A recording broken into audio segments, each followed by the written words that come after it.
Hello fellow space engineers, GopeScope here from the GopeScope gaming channel, and I'm happy to welcome you today to the Void Corp transfer station Let's Build. Now we have about 12 minutes or so of footage of me building this station, and that encompasses the very beginning, which we're seeing now, all the way through to the end. It is just sped up a little bit, so hopefully that will make it more interesting. This is not the most complicated build, so there wasn't really much that I thought was necessary to slow down to explain in detail. There's mostly just the, putting together basic components that most of you are quite familiar with. So what we're seeing here is me building from the bottom up. If you've seen the completed transfer station, the turret there at the bottom is the very lowest point in the station. And basically my goal here was to build a facility that was unmanned, that could operate based on its own power for the most part. So I wanted some solar panels, some photovoltaic panels. The reason I say photovoltaic panels is that I'm not sure that we're actually playing space engineers in proximity to our sun, our star, which is of course called Sol, which is why solar panels are called solar panels. So the real term for, or I guess the generic term for those kinds of panels is photovoltaic panels. Photo being, of course, like a photon, like light, and voltaic, electricity. So you're taking light, turning it into electricity.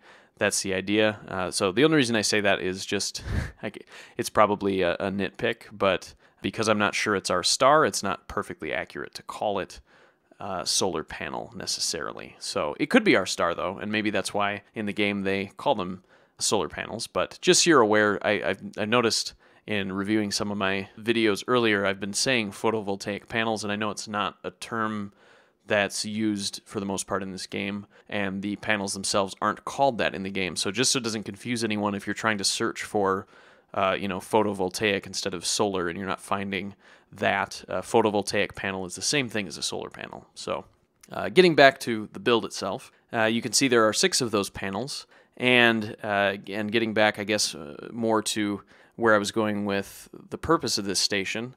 Essentially, I just wanted it to be a fairly simple station, not too resource intensive, but that could hold quite a lot of cargo, and that could support larger ships that are out mining or running salvage. So the reason I have, as you can see here, 6 large cargo containers is that I wanted to design it so that, in theory at least, a beneficiation mining barge could bring its fully loaded cargo holds and could offload onto this station, and this station could receive the full amount that the mining barge could carry. And then later we will see, I think 2 episodes from now, the Void Corp hauler, which is basically a long-distance cargo ship, and the role of that ship will be to take materials from this station that have been dropped off by salvage or mining ships and bring it to a more centralized processing station, wherein they might be refined or and then maybe turned into materials through an assembler, or if it's salvage, maybe they're being disassembled and turned into raw materials, that sort of thing. But the idea here is having a station that can work as a sort of go-between, so that you don't have to have big processing stations all over the place. You can centralize them, makes them easier to protect rather than having a bunch of them scattered all over the place, and it's cheaper to install one of these versus a large processing station. My idea here was, at least in an RPing sense, efficiency in a mining or salvage operation. So as far as the aesthetics of it goes, because it's a Void Corp and the logo is a V, I was kind of thinking I could sort of arrange the panels in a V, arrange the part of the station in a V, sort of to, kind of be a nod to what the corporation is called. And so that's sort of the inspiration for the shape of the facility. There will probably be something reminiscent, at least, of that in the larger processing station that we'll build. It won't be exactly like this, but I want to tie it in, and when you're building a set like this, you want them to look like they'd go together, of course. So we'll probably continue something like that as we go on. So one of the features of this, or actually I guess it's 2 of the features, you can see these conveyors coming out. There's a set on either side, and they terminate in a kind of connector assembly.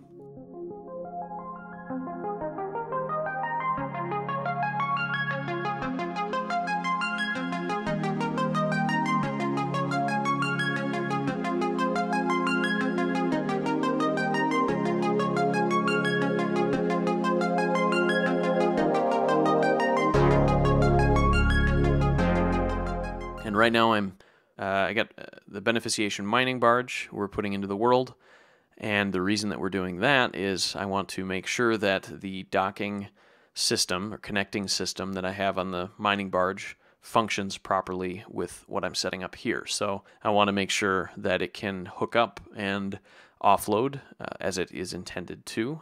Otherwise, of course, kind of makes the station pointless. The whole reason for this station is really these connectors and the cargo holds inside. Everything else is just supporting that. So in addition to the panels, as far as power system goes, I'm not sure if I've placed them yet, but there are batteries that support the panels.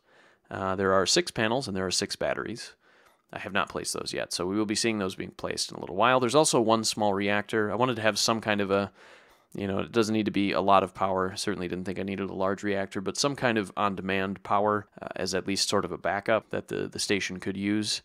And perhaps if you had, for example, ships recharging at this station, it may be that you need more energy than the panels are able to put out. However, that said, I believe the batteries are, I can't remember exactly what it is, but they're not 100% efficient. So it would not necessarily be a good idea to run a reactor in order to charge a battery in order to charge a ship, if that makes sense. So really, I guess the role of the reactor is more of a backup and maybe some kind of supporting energy. Say you wanted to add on to this station and put in something else that needed some more power, you have something available that will give you some more flexibility in terms of power supply. So the interior there is essentially just a set of cargo containers and a set of conveyors connecting them. And now I'm kind of filling out the top. I wanted to give it something, not necessarily of a rounded feel, but a kind of an interesting look from the front and the sides here. And so I'm using the ramp blocks to do that, to kind of give it a sloped look where it's, changing slopes as it goes, which is fun to try to do. It's a little tricky in this game because there's the limitations in the angles of the blocks. And when I was building this, the rounded armored blocks were not out yet, so it'll be fun to experiment with those. It gives you some more possibilities than we have right now, or than we have when I was making this video anyway.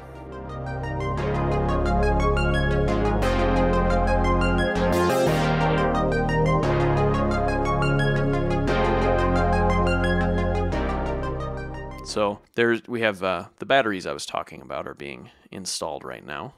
They're kind of out on the limbs. I'm using those pillar blocks. I kind of like the look of those for, I guess, sort of support columns. I kind of used them in the beneficiation mining barge back there, and I wanted to, like I said, maintain a similar theme. So we have those pillars being used again, and we also have the ground down armor blocks that are allowing for some of the support for that outer arm. And in addition to that, it's kind of fun to set the pillar blocks up connected to the batteries. I think it kind of gives it almost like a power line kind of look. It doesn't need to function that way, obviously. The game is, as long as you're connected to the grid, it's sort of like the game assumes that there is a power system involved. Obviously, it's not like Minecraft where you have redstone or wires. If you played Tekkit, there are wires and things like that, and you have to worry about hooking up and routing through things. I'm kind of happy they didn't do that in this game, because as long as a game is block-based and they don't allow more than one block in, I guess, a block area, it can be really bulky and kind of a pain to worry about setting up all kinds of wires and things, especially if you want to be able to get to them at all. And I was a huge fan of Minecraft, played a lot of Minecraft, and played a lot of Tekkit and a lot of those mods, and enjoyed trying to build different things and set things up like that. I just found that trying to work with those wires that were taking up entire block sizes was kind of difficult. Not the hardest thing to do, but at any rate, I'm babbling on and on.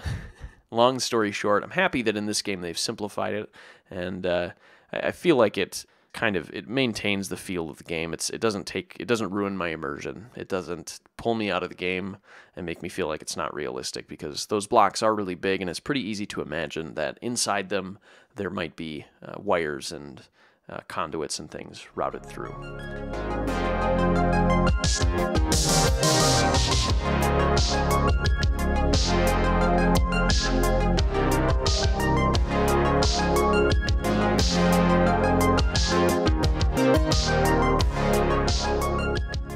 now I'm kind of trying to figure out how I want to flesh out the look of the outermost parts of the top and the bottom of the station, doing some things with these sloped kind of vent blocks. Just thought that might be kind of a neat look. They're not particularly functional. They don't really act as windows because the inside, although accessible by a door on the top, there's sort of a maintenance hatch. It's not really meant for, you know, habitation or people to really be in there much.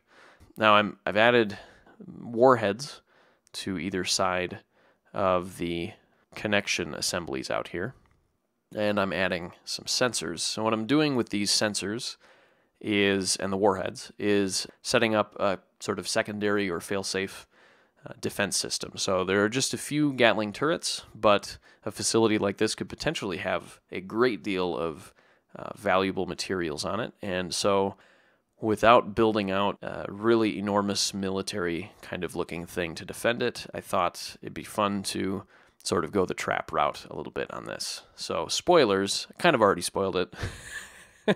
Jump back in time and forget what you saw if you didn't want that spoiled. But if you saw the last episode at the end of the sneak peek, you saw what was happening anyway with those exploding. So basically, what I'm doing is setting up sensors to detect enemy ships, and those are linked to the warheads, which are actually linked to timers and set to a certain delay. And then there are also sensors that are like a proximity alert to tell people who are friendly that they're getting close, just so they're aware, to kind of help with docking to make sure you know you're getting close. So moving on from that, I'm decided to put the antenna on top, and I've got a beacon up there, and I wanted to do something else by the antenna. I thought the antenna looked a little lonely, so I was experimenting with wheels and with rotors, and I found that the small wheels make kind of neat tube-looking things, and then in addition to those, I was thinking, well, what am I going to top this with? And when I ground rotors down, I found that it almost looks like a Tesla coil, which makes sense. If the rotor is like an electric motor, there would be windings in there, and that's what it looks like is exposed when you grind it down. So basically what I was doing is taking the rotor, putting it on top, and putting it next to the antenna, making it kind of look like some sort of unified communication system. Although, of course, in the gameplay, only the antenna is the necessary part. And with that, we have the defense systems, both the primary and the sort of backup defense systems in place. We have the conveyors, we have the connection systems, we have the storage containers as well, and we have the power systems, as well as the beacon and other communication apparatus, and an entrance. So we're basically all set and finished with this build. And the one thing I will mention is that on this build and any build where I have traps, there's always going to be some way to defeat it without destroying the entire ship. So this probably isn't a terribly difficult one to figure out. So anyway, just so you're aware on my builds, if there's a trap, it's safe to assume if you think about it and you are careful, or perhaps trial by error kind of a thing, if you're running across these in survival mode, you might have to find more than one to figure it out, because of course if you make a mistake, it can go boom, and then there's no more figuring out, there's just picking up the pieces. So I hope you enjoyed this video, and I hope you enjoyed the transfer station, and if you enjoyed this video and would like to see more, please hit those like and subscribe buttons. Thank you for watching, and stay tuned for more.